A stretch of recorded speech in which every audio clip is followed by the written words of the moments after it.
Hey, what up, everybody? This is Stevie Breach coming to you here today. Talking a little bit about the upcoming WrestleMania. Last night, I think there's no other place to have a better time for this story than right here.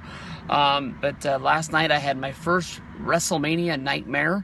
I have these sometimes throughout the year because I'm thinking about the big trip that's coming up.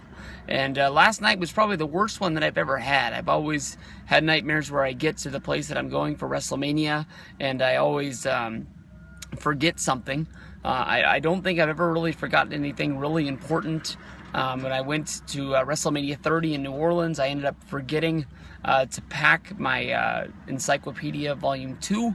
I left it behind on accident, but at the end of the week, it ended up I never even really needed it, so we were all good from there.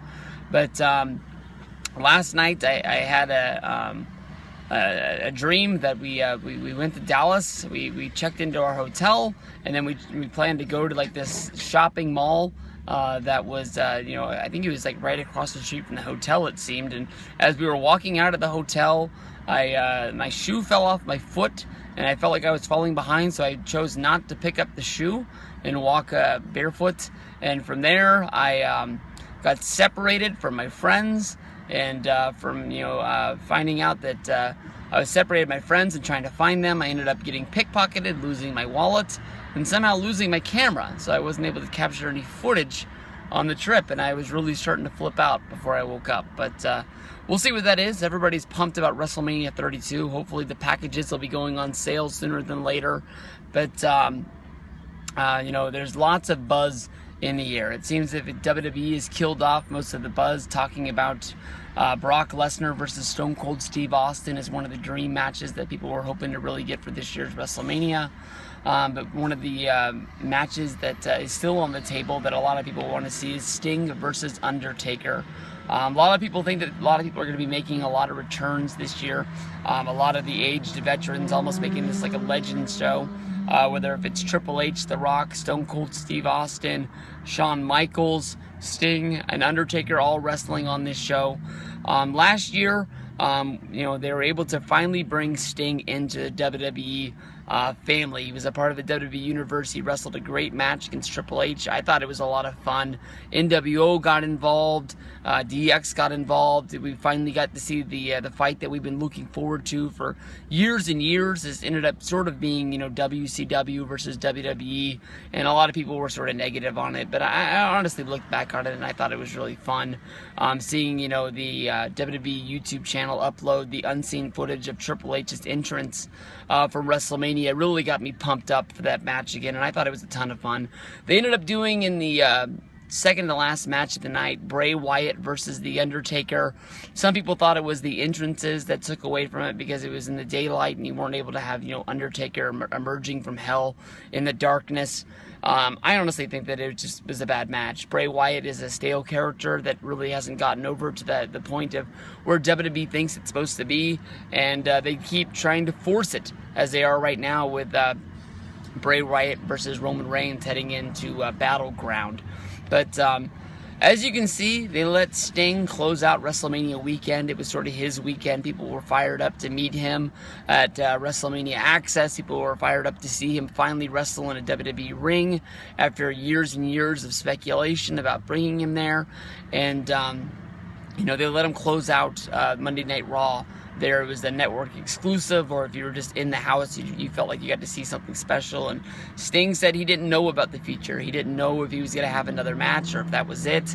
I remember making a video the next day, as we were waiting in line to get on the roller coaster with all of my buddies there, the Boston Brothers, Miguel, HBK Fan 25, Assault and Battery. They were all stars of my video, and I was just thinking that it just seemed like Sting retired last night. It just seemed like that was the last of him, because he shook Triple H's hand a minute after getting cracked over the back with a sledgehammer, and it just seemed like that was a good end to the story. They have the Sting documentary coming out this year.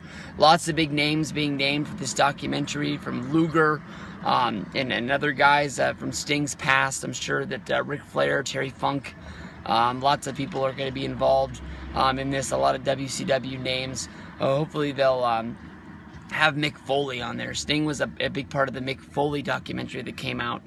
You know, Mick Foley had a real long, extensive role with Sting over in WCW, helping trying to establish Sting as a main guy, and it ended up getting Foley over in the long run. But you know, as the weekend closed, and Sting flew home, they had an encounter at the airport where it ended up being that Sting and The Undertaker were booked on the same flight to go home. Lots of fans were able to see Sting and Taker actually meet and shake hands. There was word that they were actually talking about doing a match the next year. I think that's a lot of hearsay, but we'll have to see what happens. But the one thing that came out of this is that WWE should be able to see that people actually want to see this match. I understand that they were sluggish on it because, you know, Taker's getting older and Sting's getting older, and you didn't want them to go out there and have a crap fest. But if you look at Bray versus Taker, it was a watchable match. If you look at Sting versus Triple H, it was a good match. These guys should be able to be smart enough to go in there and have a good, even if it's a short, match that people would want to see for years and years. People are probably going to remember the entrances more than they actually remember the match in the long run. They can do some sort of a finish to where maybe both guys look good in the long run, and people can go on and put these guys into the Hall of Fame from the future. But we'll have to see what goes down with this. I'm really pushing that I really want to see this match. I can't think if Undertaker has a match who I would want to see him go up against other than John Cena. I think that's the dream match that I really, really want to see. I probably would want to see Cena versus Taker more than I would want to see Sting versus Undertaker. But you know, that's not the fan favorite match that people are pushing for. And if Sting wrestles again, I don't know who you put him up against, because damn near don't want to see Ric Flair wrestle in a match, don't want to see Hulk Hogan wrestle in a match, and don't really know who you can pair him up against the WWE roster. For a little bit, I wanted to see Sting versus Rollins, for the fact that, you know, Sting was the guy who interfered in the Survivor Series match, which led to Rollins getting pinned. Sting was the guy which led to Rollins getting pinned on Raw, which brought back Team Cena before the Royal Rumble. So I thought they were building to something there, but it ended up just being that they were building to Triple H versus Sting. So we'll see what goes down. Undertaker versus Sting still on the radar for WrestleMania 32 in Dallas.